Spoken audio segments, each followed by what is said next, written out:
Hello, parents. The word for this week is come, come here, come with me, come get this. I was using two gestures, this waving motion, and then come here. If it's too confusing, we could just work on this, or even just extending your hands so that they know, come here. You can use two hands, come here. You should have gotten a packet with some books, some video ideas, and an activity that you can do. We use this every time to say the sound. I'll just let you hear the C sound. C says and C says. And when I do it, I take my thumb and I push up here. This kind of pushes the bottom of your tongue. So I was doing that for the kids as I played this. I would kind of just go. Another thing is just copying a cough like that. It doesn't sound like a cough, but you could go and then eventually try and shape it into like a. So that's a verbal cue that you can use. This is a touch cue that you can use for the K sound. This is the book that we did. So it starts with the visual and then it goes into the come here dog, and then they were given the toy like that so that they would have the object with each page. So we did this as a large group activity, and then they got the toy. And for some kids, I would put then two toys, like a cat and a dog. Show me the cat, show me the cat. And if kids are still not understanding that show me or identifying with a field of two, I might hide the second one. So I'll say, show me the cat, and then hide that one and show only the cat. Or I might hold them both up and just move the cat closer. Show me the cat. Show me the cat. So I'm kind of giving them those clues. And then eventually, hopefully, we can just work to give me the cat, and they'll be able to either look or reach for the correct one. So that's kind of a thing that I always work on for their vocabulary. There was another activity where, so I might use like a sentence strip and have them point. What says come here? The cookie says come here. And then I'll say find the cookie, and then they'll take the cookie and put it here. Come here, cookie. So that's something that we did, tabletop activities. But for some kids, it's really hard to participate in those kinds of tabletop worksheet activities. So I try to always use objects. I had K sound objects, so cat, cow was one of the words, cupcake. So they were all C letters and K sounds. So we would say, come here, cow, and then the cow would walk on the table towards your child. Something else that I did was I had the toys in a basket, and this is a great play skill. If your child doesn't know how to do this, this is something to start doing with them. Tie strings to different baskets or shoe boxes and have them pull them around the house. If your child isn't pulling objects toward them, this is something to work towards. This is a cognitive skill, it's a brain skill, and it's using objects kind of as tools, and to realize that this box is over here, but I can get it over here by using this string. So it's kind of a high level concept, so it's important to work on it. So I would put the cupcakes in here. We had the tin on the table, so that this was really helpful because they knew we had to fill these. And all of the students understood this. And we'd say, come here, cupcake. And then I'd only let them take one cupcake so that we could work on this a lot of times. We asked for the cupcakes, we put them in, and then we did the candles and we put them in.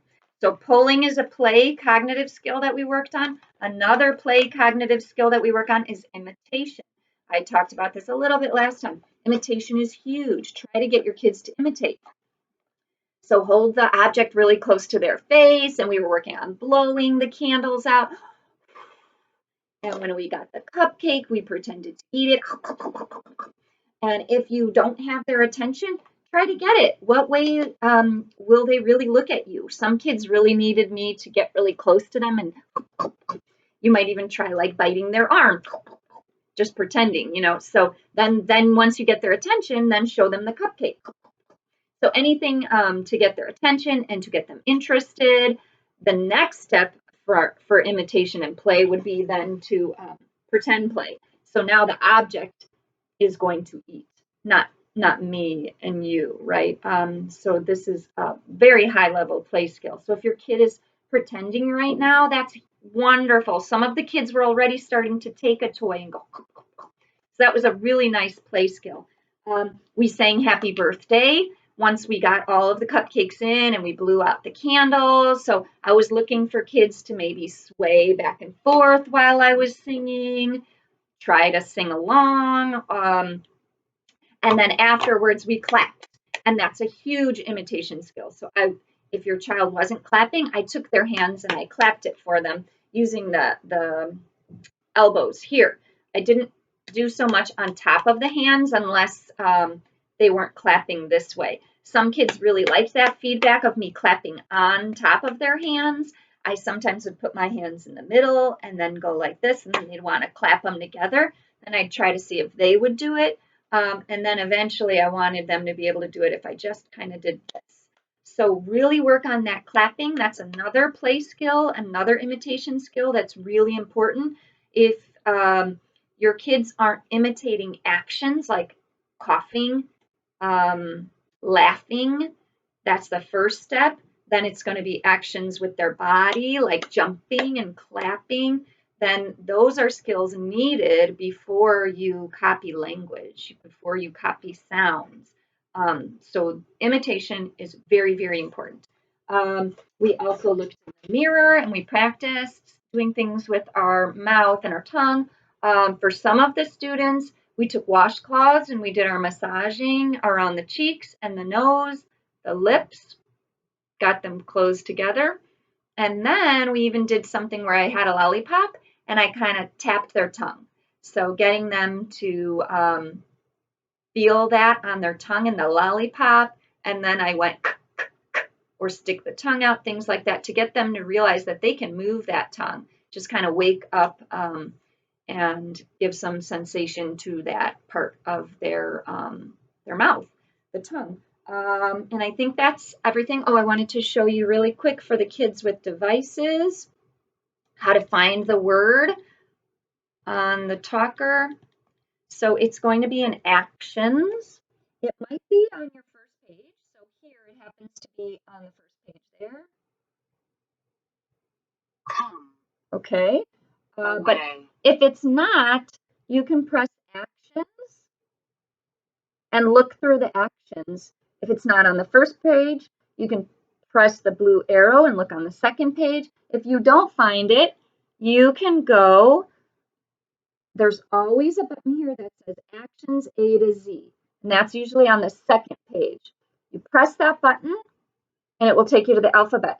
And you can push the C for come here, and you will find all of the C action words in there. Okay, so that's how you find things.